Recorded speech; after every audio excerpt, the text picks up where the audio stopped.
Buen día, chicos. Bueno, pues una vez que vimos las características estructurales y funcionales de las moléculas del MHC, así como las características y la organización de los genes del MHC, toca hablar ahora del procesamiento y la presentación de antígeno. Ustedes ya saben que los linfocitos T son incapaces de reconocer antígenos nativos o antígenos intactos. Para poder reconocerlos requieren que ese antígeno esté fragmentado y requieren que esos fragmentos sean de origen proteico. Esto hace necesario que una célula diferente al linfocito T ingiera al antígeno y que en su interior lo procese, es decir, que genere esos péptidos, que genere esos fragmentos de proteínas que en el interior de esas células se van a unir a moléculas del MHC. Luego, ese complejo molécula del MHC más el péptido antigénico unido va a viajar a la superficie de la célula para ser expresado y que de esa manera el linfocito T a través de su TCR sea capaz de reconocer a ese antígeno. Eso es lo que vamos a ver a continuación.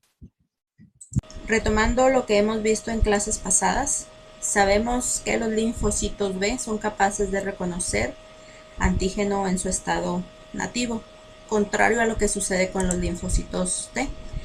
A los linfocitos T solamente les es posible reconocer fragmentos de antígenos proteicos unidos a las moléculas del MHC mostrados sobre la superficie de otra célula, por lo que para que un linfocito T virgen se active o un linfocito T efector pueda ejercer su acción, es necesaria la interacción de estos linfocitos T con una célula presentadora.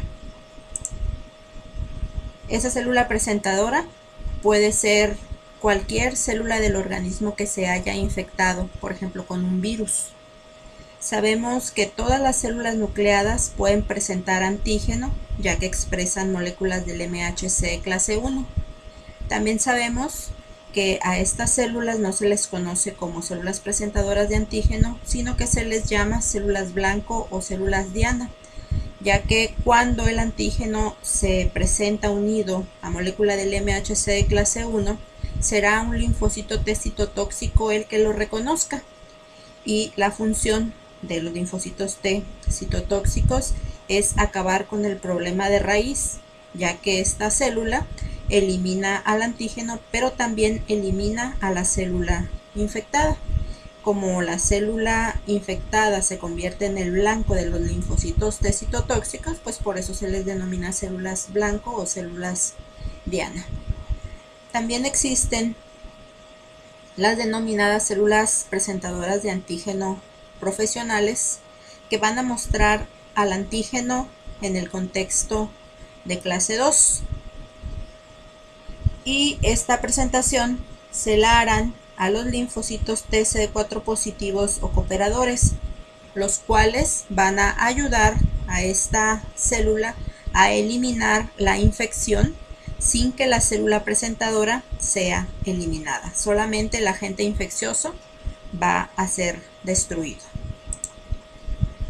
Ahora bien, la inmunidad adaptativa se clasifica en dos tipos de acuerdo al tipo de linfocito que esté participando en la respuesta. Estos dos tipos de inmunidad adaptativa son la inmunidad humoral y la inmunidad celular.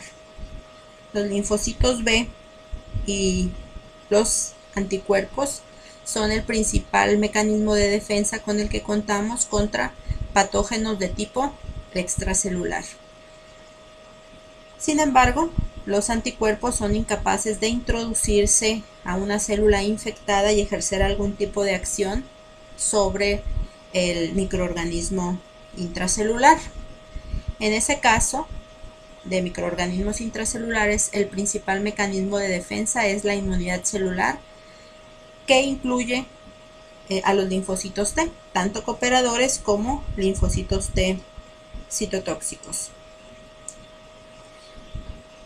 El que nuestras células procesen antígeno y lo presenten en su superficie es un mecanismo muy importante por el cual Los linfocitos T van a vigilar todo lo que esté sucediendo en cada una de las células del organismo. Las células de nuestro cuerpo le muestran de esta manera a los linfocitos T las amenazas de las que podemos ser objeto, como por ejemplo infecciones virales, infecciones con microorganismos extracelulares que han sido endocitados por los linfocitos B o que han sido fagocitados por los macrófagos. Incluso la inmunidad celular también detecta células que se han transformado en células malignas. Todo esto constituye una amenaza para la integridad del organismo, pero ahí están los linfocitos T para actuar en contra de todo esto. Al proceso por el cual los patógenos o sus productos son degradados para generar péptidos antigénicos que pueden unirse de esta manera a las moléculas del MHC, se le denomina procesamiento de antígeno. Y al hecho de mostrar al péptido unido a las moléculas del MHC sobre la superficie de la célula presentadora para que sea reconocido por los linfocitos T antígeno específicos, se le conoce como presentación antigénica.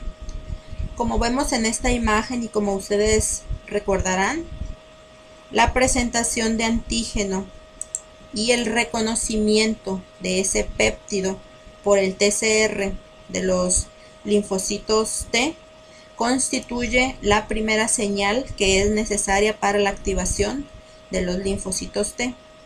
Pero para que un linfocito T se active se requieren 3 señales que, si recuerdan, la segunda es la señal o las moléculas coestimulatorias, de las cuales las más conocidas son la interacción entre CD80 o CD86, conocidos también como B7-1 y B7-2, con CD28.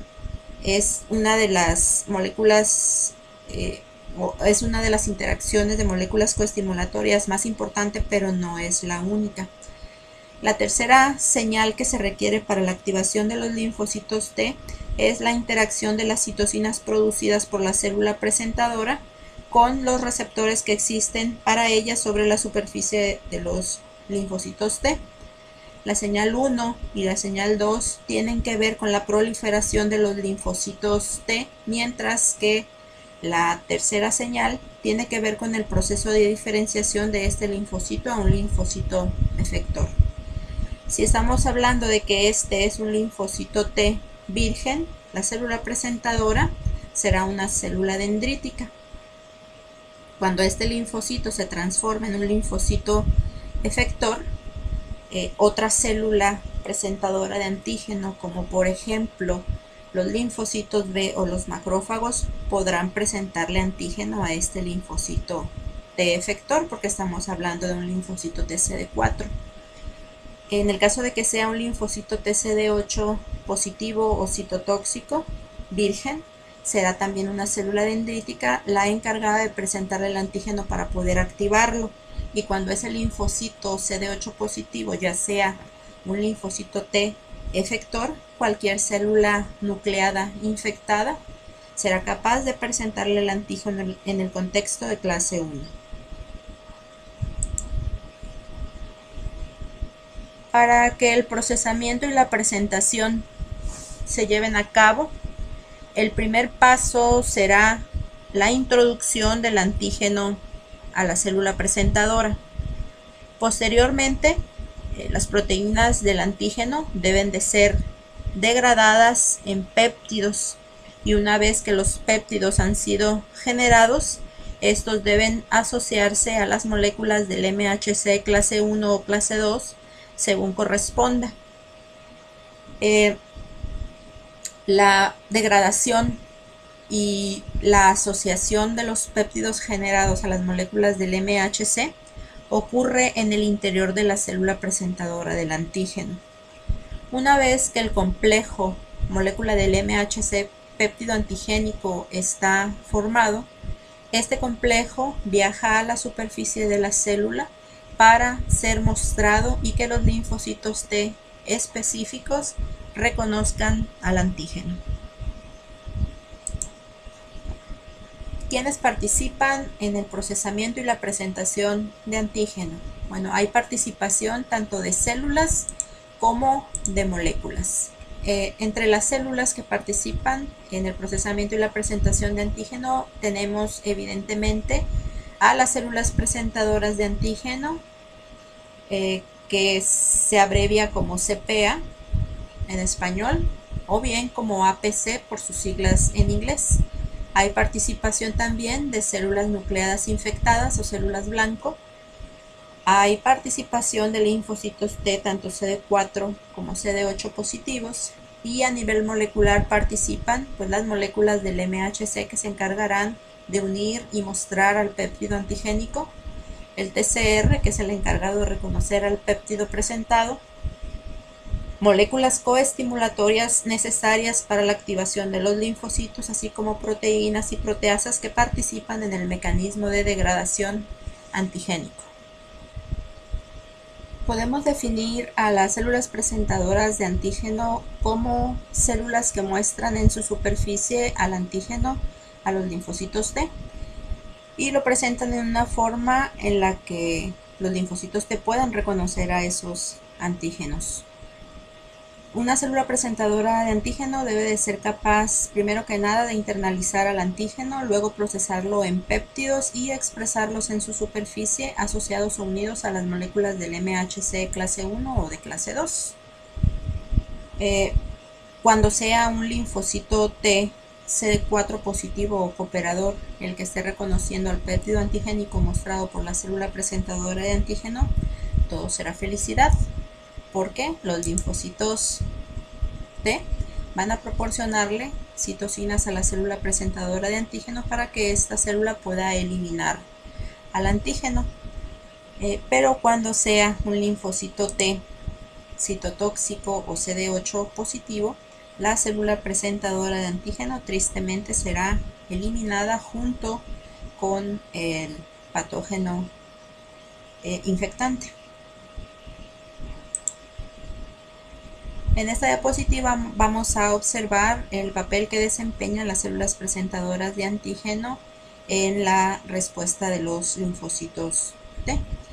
Vamos a suponer que purificamos linfocitos T cooperadores e in vitro los ponemos a interaccionar con el antígeno específico para el receptor de estos linfocitos T cooperadores. Al pasar el tiempo vamos a observar que no hay respuesta de linfocitos T medida como proliferación o como producción de citocinas. Si a esa interacción in vitro le agregamos células presentadoras de antígeno, entonces la respuesta de los linfocitos T se verá claramente. En conclusión, los linfocitos T purificados no responden a antígenos proteicos por sí solos, pero sí lo hacen en presencia de una célula presentadora de antígeno. Esto deja más que claro el papel tan importante que desempeñan las células presentadoras de antígeno en la activación y en la respuesta de los linfocitos T. En esta diapositiva pues insistiré en que todas las células del cuerpo, con excepción de los eritrocitos, son células que pueden presentar antígeno en el contexto de clase 1, pero que a esas células no se les llama células presentadoras de antígeno, sino que se les conoce como células blanco o células diana, ya que son el blanco de la acción citotóxica de los linfocitos TCD8. Existen tres tipos celulares que se conocen como células presentadoras de antígeno profesionales, que se definen así por el hecho de que además de poder presentar antígeno unido a clase 1 por ser células nucleadas, pueden hacerlo en el contexto de las moléculas del MHC de clase 2. Estas células presentadoras de antígeno profesionales son las células dendríticas, los macrófagos y los linfocitos B. Entonces, las células dendríticas, los macrófagos y los linfocitos B son los principales tipos de células involucrados en la presentación de antígenos a los linfocitos T. Estas células pueden variar en en la forma en la que capturan al antígeno, pueden variar en la expresión de moléculas del MHC, en la expresión de moléculas coestimuladoras, de moléculas de adhesión, así como en la localización de ellas en nuestro organismo. Por ejemplo, las células dendríticas y los macrófagos pueden ingerir antígeno por fagocitosis, por endocitosis o por macropinocitosis. Los linfocitos B pueden endocitar antígeno vía su BCR. En lo que respecta a la expresión de las moléculas del MHC en las células dendríticas, esta expresión depende de su estado de maduración. La expresión de las moléculas del MHC es baja en las células dendríticas inmaduras, pero es muy elevada en las células dendríticas maduras. Los macrófagos activados por patógenos o por citocinas como el interferón gamma incrementan la expresión de moléculas del MHC. Los linfocitos B tienen una expresión constitutiva de moléculas del MHC, lo que quiere decir que siempre las están expresando, pero esa expresión se incrementa con la activación de los linfocitos B. En el caso de las moléculas coestimulatorias, en los linfocitos B y en los macrófagos, la expresión se induce después de la activación. Y en las células dendríticas la expresión de las moléculas coestimulatorias es muy elevada cuando se encuentran en los órganos linfoides secundarios, como por ejemplo el ganglio, es decir, cuando ya están maduras. En lo que respecta a la localización, las células dendríticas las podemos encontrar prácticamente en cualquier parte de nuestro cuerpo. Los macrófagos se encuentran presentes en los órganos linfoides, en tejido conectivo y en las cavidades corporales. Los linfocitos B los podemos encontrar recirculando en sangre periférica, en la linfa, en los órganos linfoides secundarios. ¿Cuál es el efecto que causan estas células presentadoras de antígeno? Bueno, cuando una célula dendrítica presenta antígeno, esto va a resultar en la activación de los linfocitos T vírgenes. Cuando un macrófago presenta antígeno, el resultado es que ese macrófago incrementa su capacidad microbicida. Cuando es un linfocito B el que está funcionando como una célula presentadora de antígeno, va a recibir ayuda de los linfocitos T para transformarse en una célula plasmática productora de anticuerpos. De las tres células presentadoras de antígeno profesionales, la célula presentadora de antígeno por excelencia son las células dendríticas, ya que debido a las características que mencionamos, estas células son las encargadas de vincular a la inmunidad innata con la inmunidad adaptativa e iniciar las respuestas inmunológicas primarias contra los antígenos. ¿Por qué? Porque son las únicas células capaces de activar a los linfocitos T vírgenes. Nosotros sabemos que las células dendríticas convencionales se generan o se producen en la médula ósea y salen inmaduras de la médula ósea. Luego estas células inmaduras van y se localizan en todas y cada una de las partes de nuestro organismo. Sabemos que, por ejemplo, en la piel las células dendríticas se conocen como células de Langerhans y las células que se encuentran en los espacios intersticiales de los órganos se conocen como células dendríticas intersticiales. Estas células son células inmaduras cuya principal función es ser centinela de los tejidos en los que se encuentran y capturar antígeno.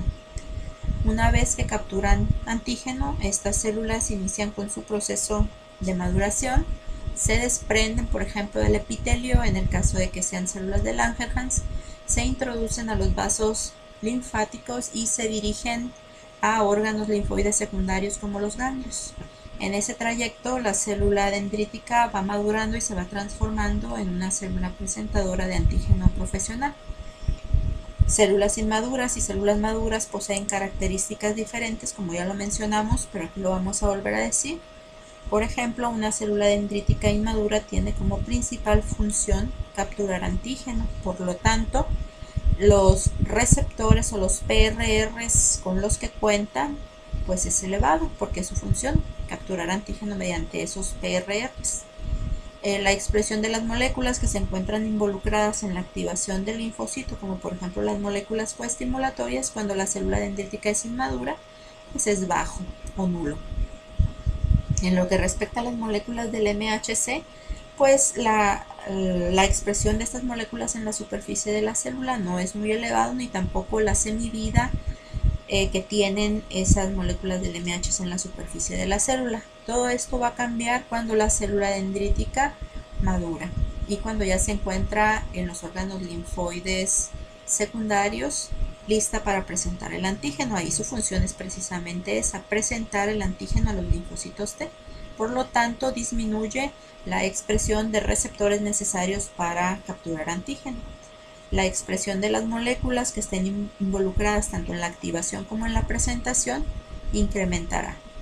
Aquí podemos observar el incremento en las moléculas coestimulatorias, podemos observar el incremento en las moléculas del MHC, así como el aumento en la semivida de esas moléculas. En esta imagen podemos observar una célula dendrítica inmadura y pueden observar la gran cantidad de PRRs que tiene en su superficie. ¿Por qué? Porque su función es la captura de los antígenos. Después de que captura antígeno, ustedes pueden observar que el número de PRRs en esta célula disminuye porque ya empieza con su proceso de maduración, y parte de esa maduración consiste ahora en expresar receptores como el CCR7, que es específico para quimiosinas que se producen en la paracorteza de los ganglios linfáticos. Esa expresión del CCR7 lo que va a hacer es hacer que la célula se dirija a la paracorteza. Dirige la migración de esta célula a la paracorteza, que son los sitios donde se encuentran los linfocitos T. Una vez que llega a la paracorteza, pues su función va a ser presentarle el antígeno a los linfocitos T. Es capaz de presentarle antígeno a los linfocitos T vírgenes y activarlos porque le proporciona las 3 señales que estas células requieren para iniciar con su proceso de activación. Tenemos a la célula presentadora, que en este caso es la célula dendrítica. Aquí está la primera señal, que es la presentación del péptido antigénico unido a la molécula del MHC, y vemos cómo el linfocito T está reconociendo a través del TCR a ese péptido antigénico. Como es una célula presentadora de antígeno profesional, está presentando por clase 2, entonces este es un linfocito T CD4, porque recordemos que el dominio D1 del CD4, del correceptor CD4, va a reconocer al dominio beta 2 de la cadena beta de las moléculas del MHC clase 2. La segunda señal necesaria para la activación de estas células es la interacción entre las moléculas coestimulatorias B7-1 o B7-2 con CD28. La tercera señal será la interacción entre las citocinas producidas por la célula presentadora de antígeno con el receptor que está presente sobre la superficie de los linfocitos T. Las razones por las que las células dendríticas son las células presentadoras de antígeno más eficientes para desencadenar la activación de los linfocitos T vírgenes son las siguientes. Se encuentran localizadas en sitios estratégicos, es decir, se encuentran localizadas en los sitios por donde generalmente los antígenos penetran. Son células que expresan una gran cantidad de receptores para reconocer al antígeno y poder introducirlo. Son células que una vez que capturan al antígeno no se quedan en ese sitio, sino que migran hacia la zona T de los ganglios linfáticos, es decir, migran hacia la paracorteza.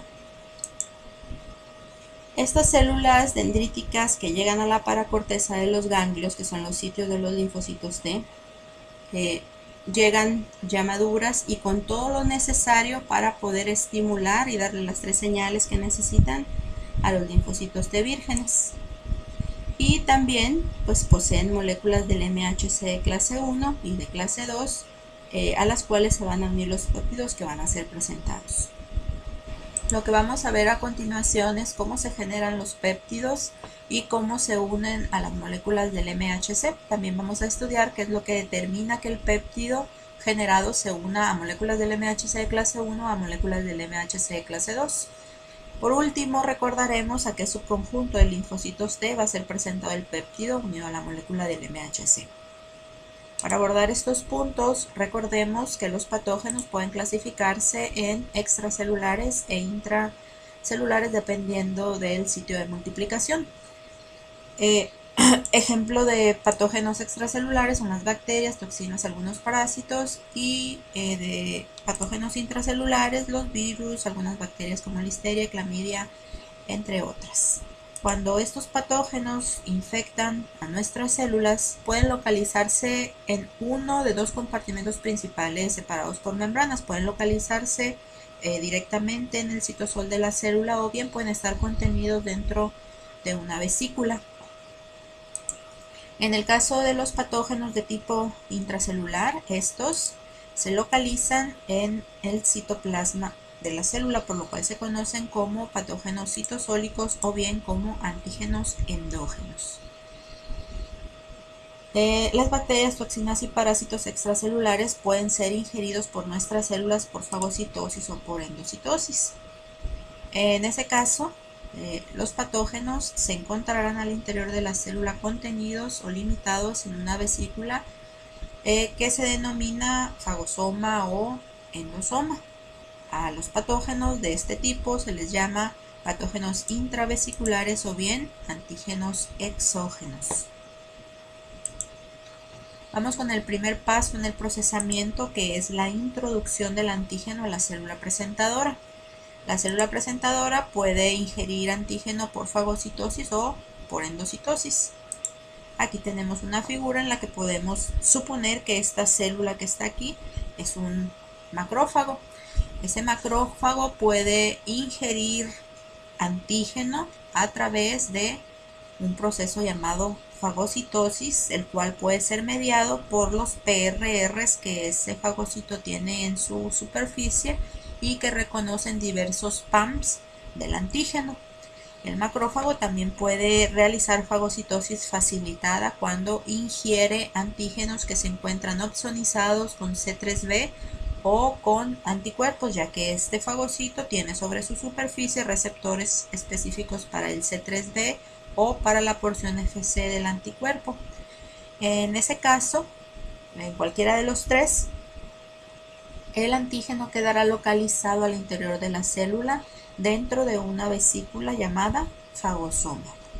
Ahora vamos a suponer que esta célula es un linfocito B. Los linfocitos B no fagocitan, pero sí pueden endocitar vía su receptor de superficie.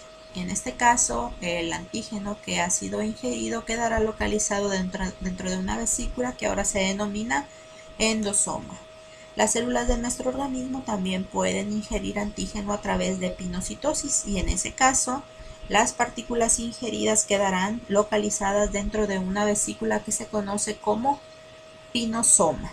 Como pueden observar en todos estos mecanismos de captación directa del antígeno, este antígeno quedará confinado dentro de una vesícula, que puede ser un fagosoma, un endosoma o un pinosoma, por lo que hablamos de patógenos vesiculares o intravesiculares o bien patógenos exógenos. En algunos casos, los patógenos pueden ser ingeridos por endocitosis o por fagocitosis e inicialmente estar contenidos dentro de una vesícula. Algunas bacterias como Listeria monocytogenes tienen mecanismos que le permiten evadir al sistema inmunológico.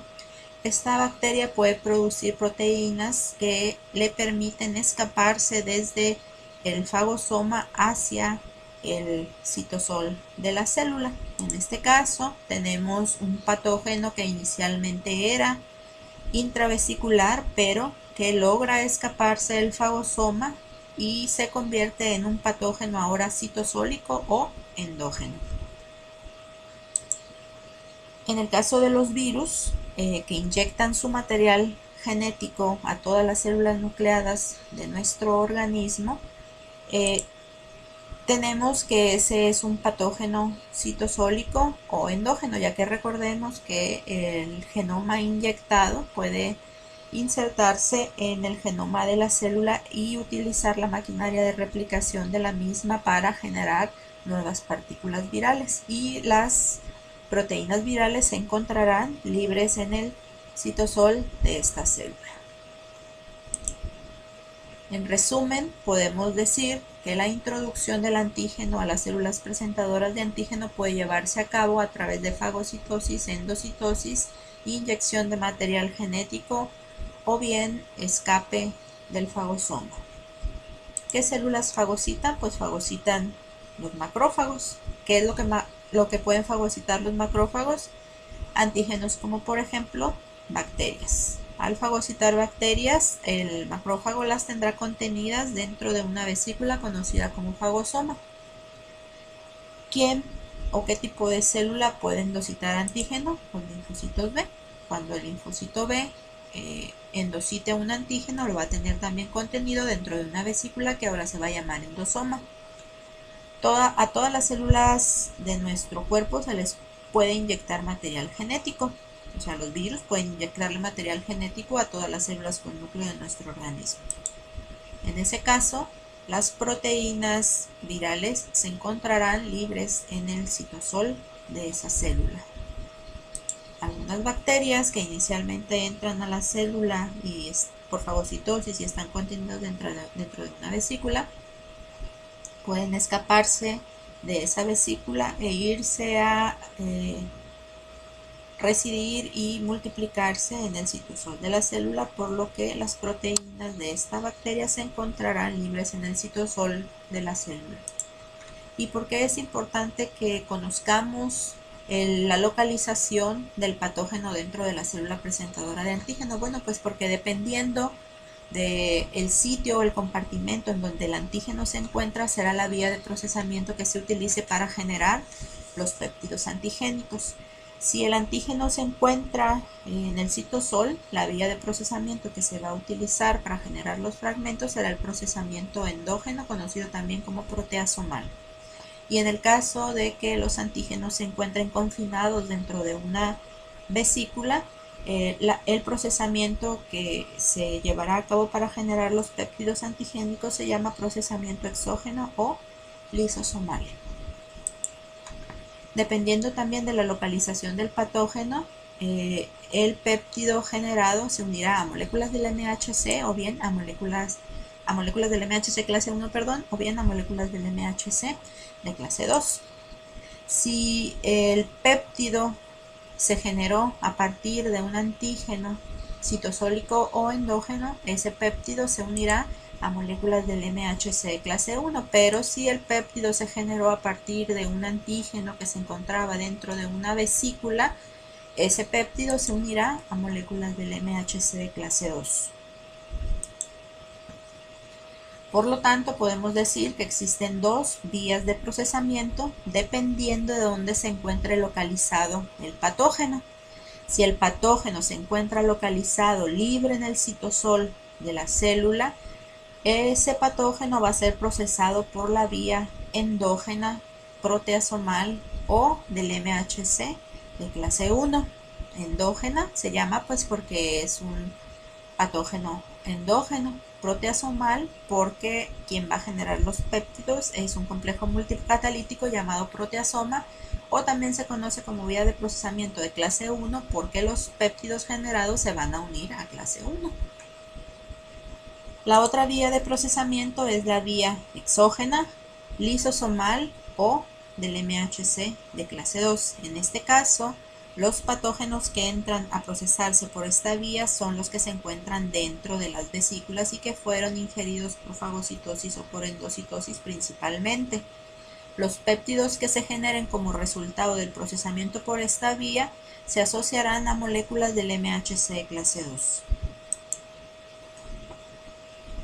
En la vía endógena, proteasomal o de clase 1, que es la primera que vamos a ver, el único requisito para que las proteínas antigénicas se introduzcan para procesarse por esta vía es que se encuentren en el citosol de la célula, y tal es el caso de proteínas virales y de proteínas de bacterias que han logrado escaparse del fagosoma y localizarse en el citosol de esta célula.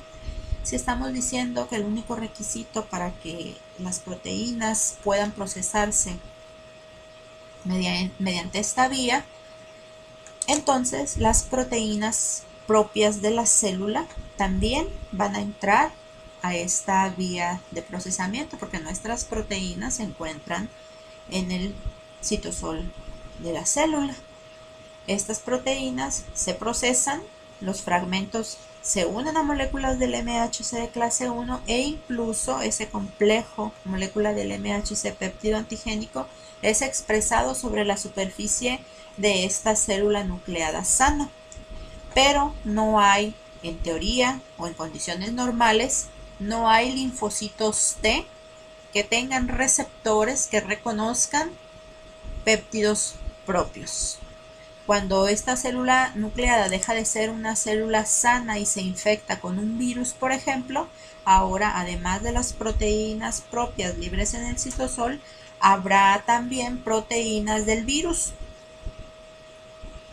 Esas proteínas virales se van a procesar por la vía endógena, van a generarse los péptidos virales y ahora se van a expresar en la superficie unidos a las moléculas del MHC de clase 1, y para estos péptidos virales sí existen linfocitos que tengan receptores específicos y el reconocimiento y activación de los linfocitos T se va a llevar a cabo. En esta diapositiva podemos concluir que la vía endógena es un mecanismo de muestreo del medio intracelular, ya que en condiciones normales o fisiológicas las células presentan péptidos provenientes del procesamiento de proteínas propias, pero durante la infección también hay presentación de péptidos antigénicos. En la vía endógena vimos que el requisito para que los antígenos entren a esa vía de procesamiento es que se encuentren en el citosol de la célula. En la vía exógena el requisito es que el antígeno extracelular entre a la célula por fagocitosis o por endocitosis y que por lo tanto se encuentre localizado al interior de la célula dentro de una vesícula llamada fagosoma o endosoma. A continuación vamos a ver las vías de procesamiento de manera general. Tenemos primero a la vía de procesamiento endógeno, en donde las proteínas citosólicas, que pueden ser proteínas propias que ya hayan cumplido con su vida media, proteínas recién sintetizadas que tengan o que estén mal plegadas, así como proteínas citosólicas de virus o de algunas bacterias, bueno, pues todas ellas van a unirse a una proteína que se llama ubiquitina, y la ubiquitina hace que estas proteínas citosólicas marcadas se dirijan a un complejo multicatalítico cilíndrico que tiene una alta actividad proteolítica que se llama proteasoma. Ahí en el proteasoma las proteínas citosólicas van a ser degradadas en péptidos. El proteasoma va a liberar a los péptidos en el citosol. El paso siguiente es que estos péptidos se unan a las moléculas del MHC. Las moléculas del MHC de clase 1, que es a las que se deben de unir, se encuentran en el retículo endoplásmico, de tal manera que estos péptidos tienen que entrar al retículo endoplásmico para unirse a las moléculas del MHC de clase 1. Las proteínas TAP o transportadoras 1 y 2 son las encargadas de permitir el paso de los péptidos al lumen del retículo endoplásmico. Una vez que el complejo péptido antigénico molécula del MHC de clase 1 se ha formado, este complejo en una vesícula va a pasar al aparato de Golgi, y ahí se le va a dar el acabado a la molécula del MHC de clase 1, es decir, se le van a agregar los carbohidratos. Recuerden que son glicoproteínas. Y después de que se agregan los carbohidratos, el complejo forma otra vesícula y se dirige a la superficie celular para fusionarse con la membrana plasmática y que el complejo sea presentado a los linfocitos T, CD8 o citotóxicos. En el caso de la vía de procesamiento exógena, tenemos a los antígenos dentro de un fagosoma o de un endosoma. Nosotros ya sabemos cuando vimos fagocitosis que estas vesículas van a fusionarse con los lisosomas, que el pH se va a acidificar y entonces las enzimas lisosomales se van a activar y van a degradar a los antígenos proteicos en péptidos. Ya tenemos los péptidos. Falta que estos péptidos se unan a las moléculas del MHC, en este caso de clase 2, las cuales están siendo sintetizadas también en el retículo endoplásmico. Cuando la cadena alfa y la cadena beta se ensamblan, inmediatamente se le une una tercera cadena polipeptídica que se conoce como cadena invariante. Este trímero va a formar una vesícula y se va a ir en esa vesícula al encuentro de la vesícula que trae los péptidos antigénicos. Aquí los péptidos no van a entrar al retículo endoplásmico como sucedía en la vía de procesamiento endógena. Las dos vesículas, la que trae a los péptidos y la que trae al trímero, se van a fusionar y los péptidos, bueno, o el péptido más afín a la molécula del MHC clase 2, se va a unir al surco de unión para el péptido y eso, al igual que en esta vía, esa vesícula va a viajar con ese complejo, va a viajar a la superficie de la célula para ser expresado y presentado, pero en este caso a los linfocitos TCD4 positivos o cooperadores. Ahora vamos a ver las vías por separado y con un poquito más de detalle. La vía endógena primero. En el retículo endoplásmico, la cadena alfa y la beta 2 microglobulina que forman a las moléculas del MHC de clase 1 están siendo sintetizadas de manera independiente. Cuando la cadena polipeptídica alfa se sintetiza, inmediatamente se le une una proteína chaperona llamada calnexina que le da estabilidad mientras se lleva a cabo el ensamblaje de la beta 2 microglobulina. Cuando la beta 2 microglobulina se ensambla con la cadena alfa, esta calnexina, esta proteína chaperona, se retira y en su lugar llegan otras proteínas chaperonas llamadas calreticulina y ERP57. Además, aquí podemos observar otra proteína que se llama tapacina. La tapacina se va a asociar en el espacio luminal del retículo endoplásmico a las proteínas transportadoras, que son las encargadas de que el péptido entre al retículo endoplásmico. Y esta tapacina también se va a unir a la molécula del MHC de clase 1, forma como un puente entre las proteínas transportadoras y las moléculas del MHC de clase 1, y esto facilita que los péptidos que entren o accesen al retículo endoplásmico se unan a la molécula del MHC de clase 1.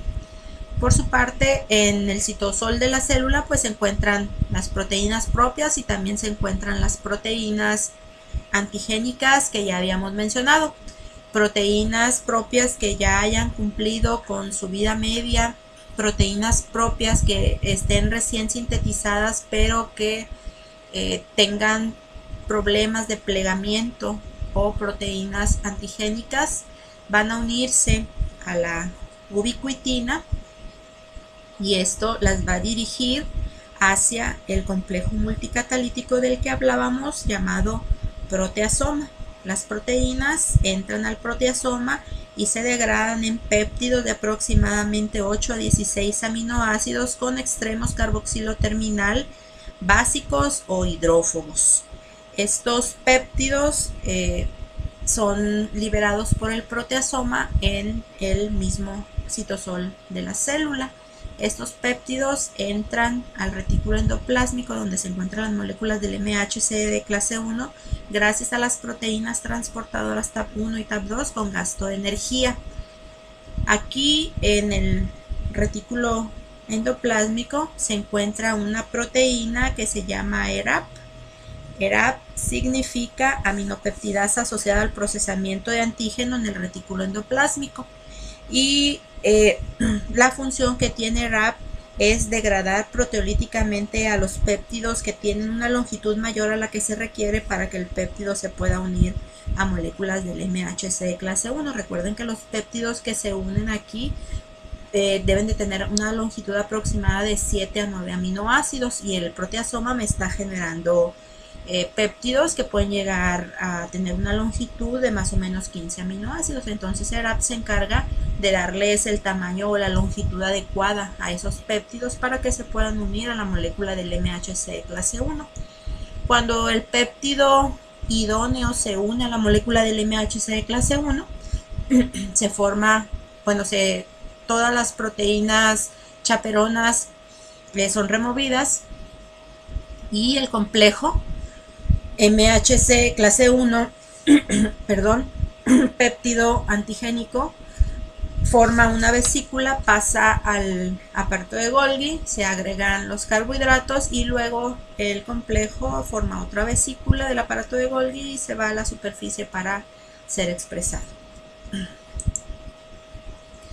En la vía exógena, pues sabemos que los patógenos que se encuentran en el espacio extracelular son fagocitados o son endocitados. El patógeno queda dentro de una vesícula, luego hay fusión con los lisosomas, el ambiente de la vesícula se acidifica, las proteínas lisosomales se activan y inician la degradación de las proteínas antigénicas a péptidos. Entonces ya tenemos la vesícula con los péptidos antigénicos. El siguiente paso es que esos péptidos se unan a las moléculas del MHC de clase 2. Ya sabemos que la cadena alfa y la cadena beta que constituyen a las moléculas del MHC de clase 2 se están sintetizando en el retículo endoplásmico rugoso y que una vez que se ensamblan se le une una tercera cadena polipeptídica llamada cadena invariante.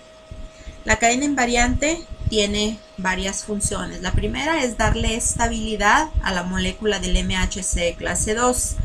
La segunda función es evitar que los péptidos provenientes del procesamiento endógeno o proteínas pequeñas que están siendo sintetizadas en el retículo endoplásmico se unan al surco de unión para el antígeno a las moléculas del MHC de clase 2. No queremos que péptidos provenientes del procesamiento endógeno ni proteínas pequeñas propias se unan a este sitio que está reservado para los péptidos que están acá en otra vesícula y que son producto de la degradación de antígenos exógenos. Esos son los que queremos que se unan. Por eso la cadena invariante protege ese sitio de unión para el péptido. Una vez que este trímero se forma, se genera una vesícula y esa vesícula va a ir al encuentro de la vesícula que trae los péptidos exógenos que deben de unirse aquí. En el caminito, el pH de esa vesícula se acidifica, se activan algunas catepsinas en esta vesícula que van a degradar a la cadena invariante y van a dejar un pequeño péptido de aproximadamente 24 aminoácidos protegiendo todavía el surco de unión para el péptido. Ese pequeño péptido de 24 aminoácidos se denomina CLIP, péptido asociado a la cadena invariante. Después de la unión de la vesícula que traía los péptidos con la vesícula que trae a la molécula del MHC clase 2 y al CLIP unido, pues ese CLIP tiene que ser removido para que uno de los péptidos, el más idóneo, se una a ese sitio de unión y sea presentado. Quien lleva a cabo la remoción del CLIP es una molécula que se llama HLA-DM. HLA-DM, si ustedes recuerdan, el gen que la codifica se encuentra en la región del MHC clase 2 y también se conoce como CD74. Una vez que HLA-DM, por provocarle un cambio conformacional a la molécula del MHC de clase 2, retira el CLIP, uno de los péptidos se va a unir a la molécula del MHC de clase 2 y luego esa vesícula va a viajar a la superficie de la célula, se va a fusionar con la membrana plasmática y la molécula del MHC de clase 2 con el péptido antigénico va a ser presentado a los linfocitos TCD4 positivos o cooperadores. Eso con relación a las dos vías de procesamiento de antígenos proteicos. Hay otra forma de presentación de antígenos y es la presentación cruzada. Si ustedes recuerdan, en una de las diapositivas anteriores les dije que los linfocitos T citotóxicos o CD8 positivos vírgenes también deben de ser estimulados para activarse por las células dendríticas. Son las únicas capaces de activar tanto a los CD4 como a los CD8 vírgenes. Pero vamos a suponer que sufrimos una infección viral y que ese virus tiene tropismo o infecta hepatocitos. Un hepatocito infectado va a procesar al antígeno, lo va a unir a moléculas del MHC de clase 1 y lo va a sacar a su superficie, pero ese hepatocito es incapaz de estimular a los linfocitos TCD8 específicos para ese virus que sean vírgenes. Tiene que ser una célula dendrítica a fuerza. Entonces lo que va a suceder es que la célula dendrítica va a introducir a la célula infectada. Si la introduce, la va a introducir en una vesícula, y cuando los antígenos son interiorizados a la célula en una vesícula, la vía de procesamiento que se utiliza es de clase 2 y eso se le presenta a los CD4, pero yo quiero estimular a un CD8. Entonces lo que va a suceder es que esos antígenos que estén dentro de la vesícula van a